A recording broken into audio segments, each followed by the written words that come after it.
Cricket की दुनिया यानी गेम ऑफ क्रिकेट में आपका स्वागत है।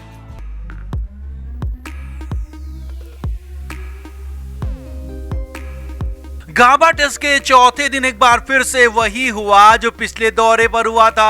आकाशदीप जसप्रीत बुमराह ने 10वें विकेट के लिए वो काम किया जो कि ऋषभ पंत ने किया था, वॉशिंगटन सुंदर ने किया था और पिछले दौरे में पंत की याद दोनों ने दिला दी। 10वें विकेट के लिए ऐसा प्रहार मचाया कि कंगारुओं का घमंड चूर चूर हो गया, क्योंकि फॉलो ऑन न सिर्फ बच गया बल्कि भारत की हार भी यहाँ पर लगभग टल चुकी है, क्योंकि अब टीम इंडिया इस टेस्ट मैच में हार तो नहीं सकती। तो दिखाते हैं आपको क्या क्या हुआ चौथे दिन, कैसे टीम इंडिया ने हारते हुए मैच को पलट दिया, कैसे बचा फॉलो ऑन, क्या क्या हुआ आखिर में, सब कुछ बताएंगे। आप भी वीडियो को शेयर करें और कमेंट बॉक्स में अपनी राय जरूर दें।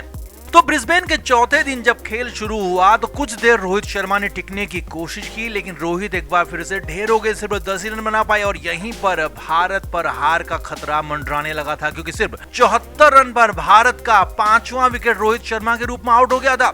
लेकिन इसके बाद पहले रविंद्र जडेजा ने जबरदस्त पारी खेली, जड्डू ने केएल राहुल के साथ धमाकेदार इनिंग खेली और राहुल ने 84 रन बनाए, तो फिर जड्डू ने भी 77 रन की बेहतरीन और जरूरी पारी खेली। लेकिन इसके बाद भी टीम इंडिया के सर पर बादल मंडरा रहे थे हार के, फॉलो ऑन के, क्योंकि फॉलो ऑन बचाना बेहद ज्यादा मुश्किल था। जड्डू आउट हो चुके थे, 213 रन का भारत का स्कोर था और उसके बाद भी भारतीय टीम को फॉलो ऑन से बचाने के लिए कम से कम 30 से ज्यादा रनों की जरूरत थी और यहीं पर 10वें विकेट के लिए जसप्रीत बुमराह और आकाशदीप ने खूंटा गाड़ दिया। आकाशदीप और जसप्रीत बुमराह लग रहे थे कि पहली बॉल पर ही आउट हो जाएंगे, लेकिन उन्होंने ऐसा गर्दा मचाया कि कंगारुओं का घमंड चूर चूर हो गया। 10वें विकेट के लिए दोनों ने 39 रन की नॉट आउट पार्टनरशिप कर दी और वो भी रन औसत रहा 5 का। यहाँ पर छक्के भी उड़ाए, जी हाँ, दोनों ने एक एक छक्का लगाया, तो आकाशदीप ने 2 चौके भी उड़ाए और भारत का स्कोर 250 के पार पहुंचा दिया, फॉलो ऑन से बचा दिया। और फॉलो ऑन से बचने का अब यही मतलब है कि टीम इंडिया अब यहाँ पर हार नहीं सकती, क्योंकि अभी आखिरी दिन 5वां दिन बचा हुआ है और 2 पारियां पूरी होनी बची हुई है। अब ऑस्ट्रेलिया की जो लीड है वो सिर्फ 190 रनों की है और यहाँ पर ऑस्ट्रेलियाई टीम अगर बल्लेबाजी करके गेंदबाजी करने उतरती भी है तो कम से कम 1 सेशन ऑस्ट्रेलियाई टीम को खेलना होगा और 2 सेशन टीम इंडिया के लिए निकालना बेहद मुश्किल नहीं होगा, यानी कि अब यहाँ पर से भारतीय टीम हार नहीं सकती है। हाँ, बशर्ते कि 36 रन वाला कोलैप्स ना हो जाए, लेकिन हाँ, टीम इंडिया ने हार को लगभग टाल दिया है और गाबा में जो हुआ है वो कमाल का खेल हुआ है। जसप्रीत बुमराह ने, आकाशदीप ने बेहतरीन बल्लेबाजी की है और आखिरी मौके पर जो रन जुटाए और जो रन बनाए वो कमाल के रहे, तो एक तरह से टीम इंडिया की हार यहाँ पर बच गई है। तो आपका इस पर क्या कहना है कमेंट बॉक्स में आप जरूर बताएं, वीडियो को शेयर भी करें। तो मैच के तीसरे दिन ऑस्ट्रेलियाई पारी 445 रन बनाकर ऑल आउट हुई, जिसमें जसप्रीत बुमराह ने 6 विकेट लिए। हालांकि बुमराह अकेले लड़ते रहे, दूसरे छोर से बुमराह को कोई मदद नहीं मिली और इसी वजह से 450 रन के करीब कंगारू टीम पहुंच गई। अब भारतीय टीम ने शुरुआत की, लेकिन शुरुआत इतनी ज्यादा खराब रही कि हालात बहुत ज्यादा खराब हो गए, क्योंकि पहले ही ओवर में और दूसरी बॉल पर मिशेल स्टार्क की यशस्वी जायसवाल एक बार फिर से आउट हो गए। पहली बॉल पर जायसवाल ने चौका जरूर मारा, लेकिन जल्दबाजी के फेर में ऐसे फंसे दूसरी बॉल पर चलते बने। वहीं उसके बाद मिशेल स्टार्क के अगले ओवर में शुभमन गिल भी आउट हो गए और हालात थे कि टीम इंडिया फंस गई थी और जैसे तैसे विराट कोहली ने कुछ बॉल खेलने की कोशिश की, लेकिन विराट भी रुकने का जज्बा दिखा नहीं पाए। विराट कोहली भी सिर्फ 3 रन बनाकर चलते बने। अब उम्मीदें थी ऋषभ पंत पर, लेकिन ऋषभ पंत भी जल्दबाजी के फेर में चलते बने।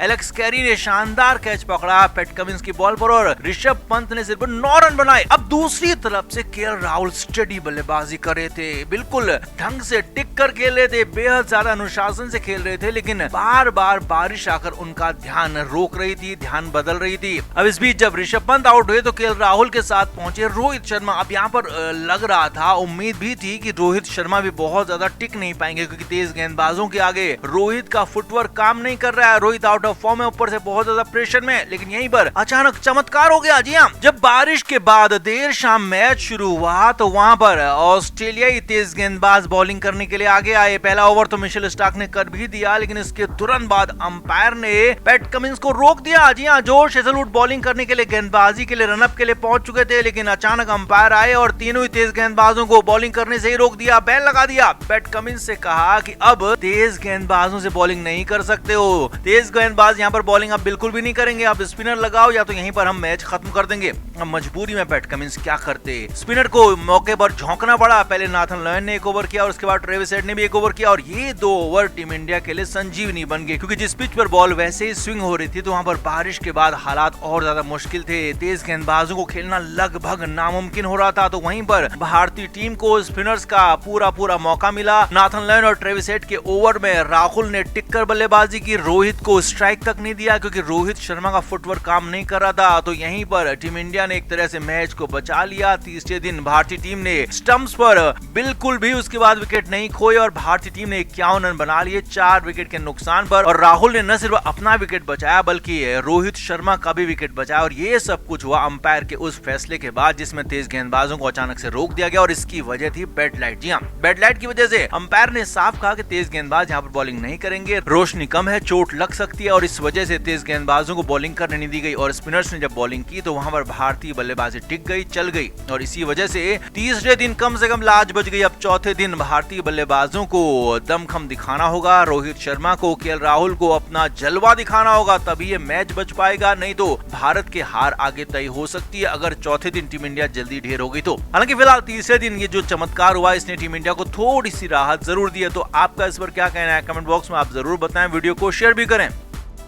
ब्रिस्बेन में भारत और ऑस्ट्रेलिया के बीच तीसरा टेस्ट मैच चल रहा है और गाबा में रोहित शर्मा ने टॉस जीता, पहले फील्डिंग का फैसला लिया और शुरुआती गेंदबाजी काफी अच्छी चल रही थी। ऑस्ट्रेलियाई बल्लेबाजों को भारतीय पेसर्स के आगे मुश्किलें आ रही थी, खेलना मुश्किल हो रहा था। लेकिन करीब 13 ओवर के जब खेल हुआ तो उसके बाद खेल रुक गया क्योंकि बारिश आ गई और उसके बाद मुकाबला शुरू ही नहीं हो पाया। जी हाँ, सिर्फ 13.2 ओवर ही हो पाया जिसमें ऑस्ट्रेलिया ने 28 रन बनाए थे और मुश्किल उस्मान ख्वाजा, नाथन मैक्सवेनी ने अपने विकेट्स बचाए थे क्योंकि न सिर्फ मोहम्मद सिराज और जसप्रीत बुमराह बल्कि आकाशदीप ने भी काफी अच्छी बॉलिंग की थी। अब ये तो रही गेंदबाजी की बात, लेकिन यहाँ पर इस मैदान में यानी कि गाबा में पहले दिन जो हुआ वो सबसे खास था, रोहित शर्मा और विराट कोहली की दोस्ती। जी हाँ, अक्सर कहा जाता रहा है कि विराट और रोहित के बीच में बनती नहीं है और दोनों उस तरह से एक दूसरे के साथ सिस्टमेटिक नहीं है, लेकिन यहाँ पर तो गजब का अंदाज दिखा, गजब की दोस्ती दिखी। रोहित शर्मा स्लिप में खड़े थे जबकि विराट कोहली बतौर कप्तान गेंदबाज के बगल में मिड ऑन मिड ऑफ पर खड़े नजर आए। जी हाँ, ये बहुत बड़ा चेंज था क्योंकि अक्सर जो कप्तान होता है वो मिड ऑन मिड ऑफ पर खड़ा रहता है जब तेज गेंदबाज बॉलिंग करते हैं और बाकी के खिलाड़ी स्लिप में या फिर इधर उधर होते हैं। लेकिन यहाँ पर